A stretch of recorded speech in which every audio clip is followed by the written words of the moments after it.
Friends, આજે હું મમ્મીને કરી આપવાની છું નેલ પોલિશ. તો જોઈએ કે મમ્મીના હાથ એટલા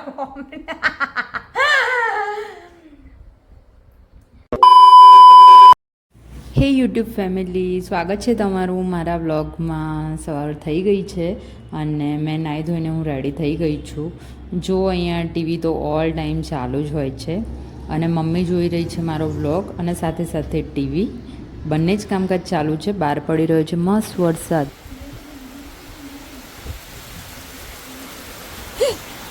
હમણાં મરદનું બધા આપણે જ છે.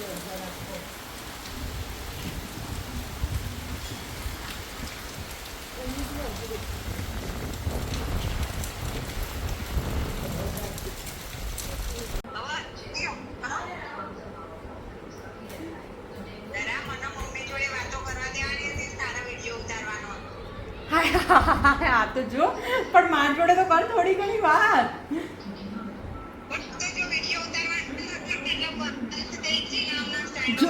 જા જા નાલા હે, હું તો ક્યારની વાર સરખા હતી. આ જોને બધા તેલ વાળા રહી ગયા, મજા જ નહીં આવતી. માહીને બ્લોગમાં લેવી પડે ને, એટલે વિડીયો કોલ આવ્યો એટલે મેં કીધું બ્લોગ ચાલુ કરતો. અને કબીર શું કરે? કબીર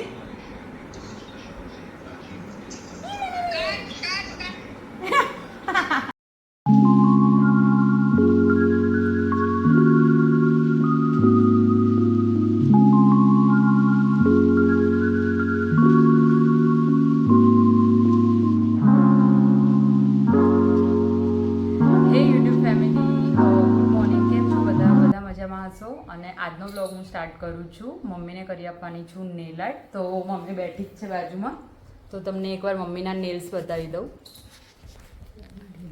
લાય તારા હાથ બતાય. પેલો હાથ.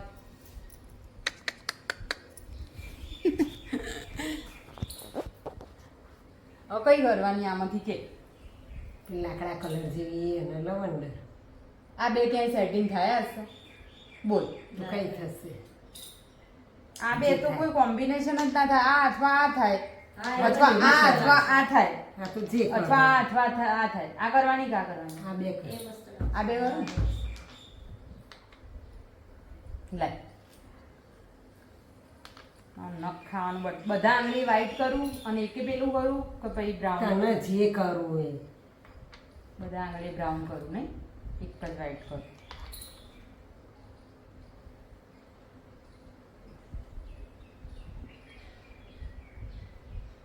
શું કહેતી હતી એકદમ? કે છેલ્લે શું બોલતી હતી કે તું? તને કીધું જ નથી મેં ના લેવું. કીધું હોય તો હું બોલું નહીં. કીધું તું મેં તને પેલા રૂમમાં, પણ તે કશું યાદ જ નતું રાખ્યું.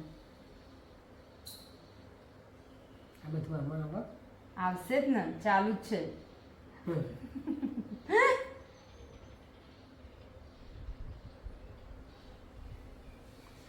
इसके लिए कम से कम 70 लाख रुपए चाहिए। 70 लाख?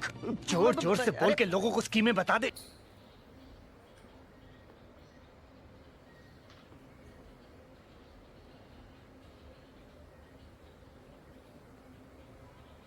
મમતા તો કાલે જિજ્ઞેસ આવશે ને તો હું બીજું પિક્ચર જોવા જઈશ. એનું ના ના, બીજું કોઈ બી.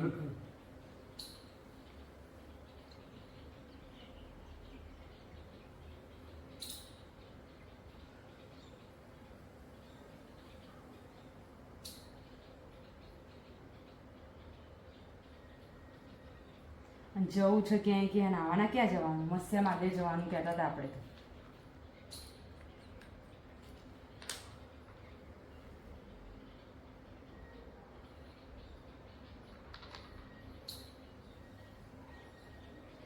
ટિંડેશ્વર મસ્ત મજા આવી જતી હતી ને? બહુ દૂર પડે. મમ્મી એ મંદિર અત્યારે બંધ થઈ ગયું? ખબર જ નહીં.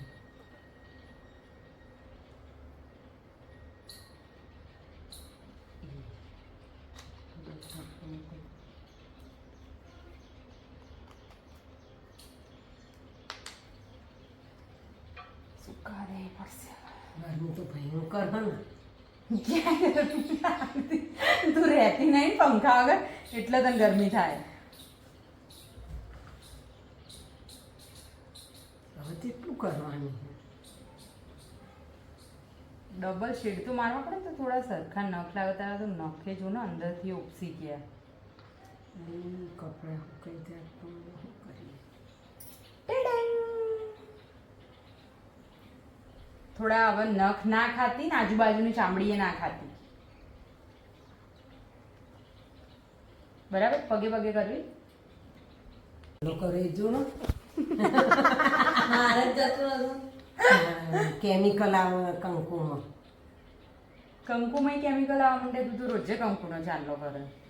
બસ પતી ગયું. હાવ બાપુ એની ઊંઘ આવે ટાઈફોઈડ. હા કે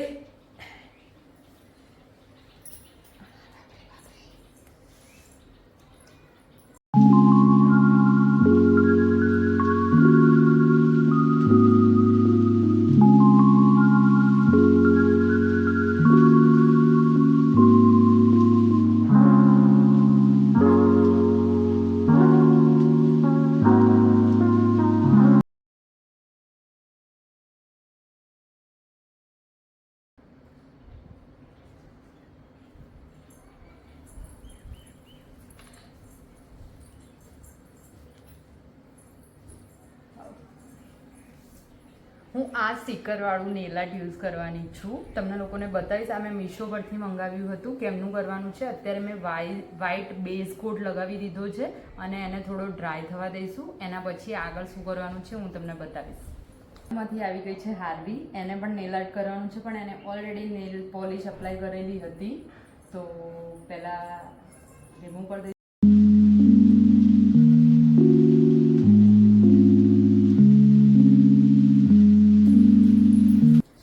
મેં યુઝ કરી છે ફેવિક્વિક. બ્લુ પણ આવે છે નેલ્સનો, પણ મારી પાસે અવેલેબલ નથી, તો મેં આજે ફેવિક્વિક યુઝ કરવાની છું. બહુ સાચવીને યુઝ કરવાની. નાના છોકરાઓ બિલકુલ યુઝ ના કરતા.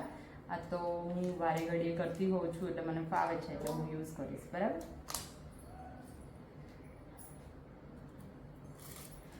આ રીતે પોર્શનમાં દરેક નેલ માટે કટ કરીને આપણે યુઝ કરવાનું હોય છે. જો આ ફર્સ્ટ, સેકન્ડ, થર્ડ, ફોર્થ અને ફિફ્થ, એવી રીતે નીચે પણ પેલા 5 આંગળીના છે. તમને જે પણ ડિઝાઇન ગમે એ રીતે કટ કરી દેવાની છે નેલના શેપમાં. અને પછી આગળ હું કહું છું કે કાતર ઉભી રહ્યો. હારવી વ્યવસ્થિત કાઢ. હારવી હજુ વચ્ચે વચ્ચે જો આ બધી રહી ગઈ ત્યાં સુધી હું મારી કરી દઉં.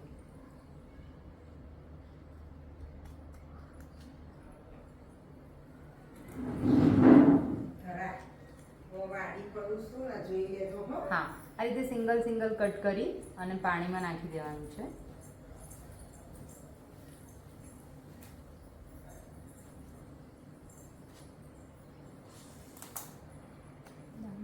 જો આ રીતે મેં પાણીમાં નાખી દીધું છે. 1-2 મિનિટ પછી સ્ટીકર પરથી જે નેલ્સવાળો પાર્ટ છે એ અલગ થઈ જશે અને પછી એને નેલ પર સ્ટીક કરી દેવાનું છે.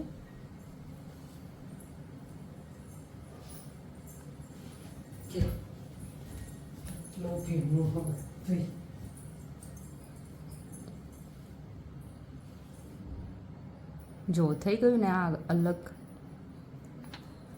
બસ હવે એને આપણે અપ્લાય કરી દેવાનું છે. એને આપણે પાણીમાંથી લઈ અને આ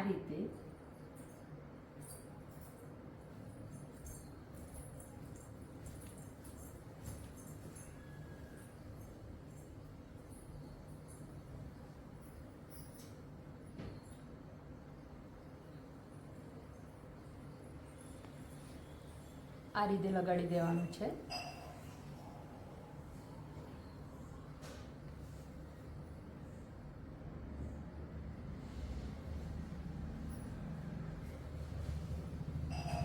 હું ફટાફટ બધી ફિંગરમાં તમને આ વાળી નેલ આર્ટ કરી અને પછી મળું છું.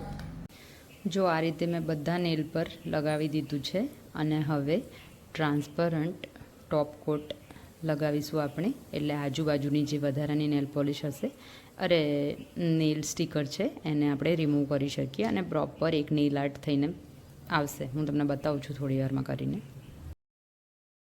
જો મારી નેલ આર્ટ ડન થઈ ગઈ છે ને પેલો બ્લુ કલર જેવો સ્ટોન જે ડાયમંડ દેખાય છે એ મેં ફેવિક્વિકથી લગાવ્યો છે. મારી પાસે ગ્લુ નહોતો એટલે.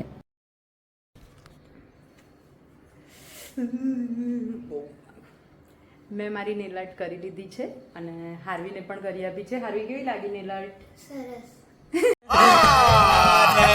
झूठ बोल रहा है. પરાણે તો નહીં બોલ. આજે હું લગાવવાની છું મસૂરની દાળનું ફેસ પેક. એ થોડું સ્ક્રબનું બી કામ કરશે, તો મારી સ્કિન થોડું નજીકથી મારી સ્કિન તમે અત્યારે જોઈ લો. હવે આપણે લેવાનું છે મધ. મેં જે થોડું લઈ લીધું છે અને એમાં મસૂરની દાળનો પાવડર. હમણાં બહુ ખોટું પડી ગયું. હું અને આસ્તા 2 જણા લગાવવાના છીએ, તો એ પ્રમાણે હું થોડું મિક્સર લઈશ અને મધની ક્વોન્ટિટી થોડી ઓછી છે, તો એમાં હું પાણી પણ મિક્સ કરી દઈશ.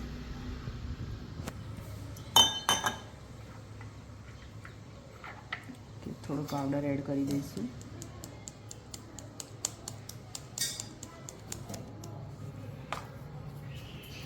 બસ હવે આ પેસ્ટને ફેસ પર લગાડી દેવાની છે.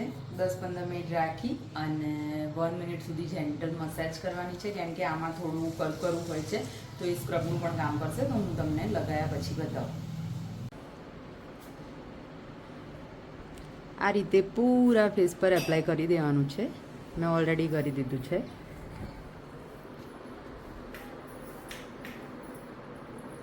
પંદર મિનિટ પછી વોશ કરી દેવાનું છે. જો 15-20 મિનિટ થઈ ગઈ છે અને થોડું ડ્રાય થઈ ગયું છે. હું બહાર આવી ગઈ છું વોશ બેસિન પાસે. 1 મિનિટ આ રીતે આપણે મસાજ આપી લઈશું. 1 મિનિટ મસાજ કર્યા પછી આ રીતે જેન્ટલી મસાજ કરીને તમે ધીમે ધીમે પાણીથી વોશ કરી દેજો. અને મસૂરની દાળ થોડી કકરી જ રહેવાની, એટલે એ સ્ક્રબનું કામ કરે છે. પ્લસ હની એકદમ સ્કિન હાઇડ્રેટ કરશે અને તમારી સ્કિન એટલી સોફ્ટ અને સપલ થઈ જશે. તમે જોઈ શકો છો મેં ફેસ વોશ કરી લીધો છે. આજના બ્લોગમાં આટલું જ. ફરી મળીશું. સબસ્ક્રાઈબ કરજો, લાઈક કરજો અને શેર કરજો. બાય બાય મિત્રો. Thank you.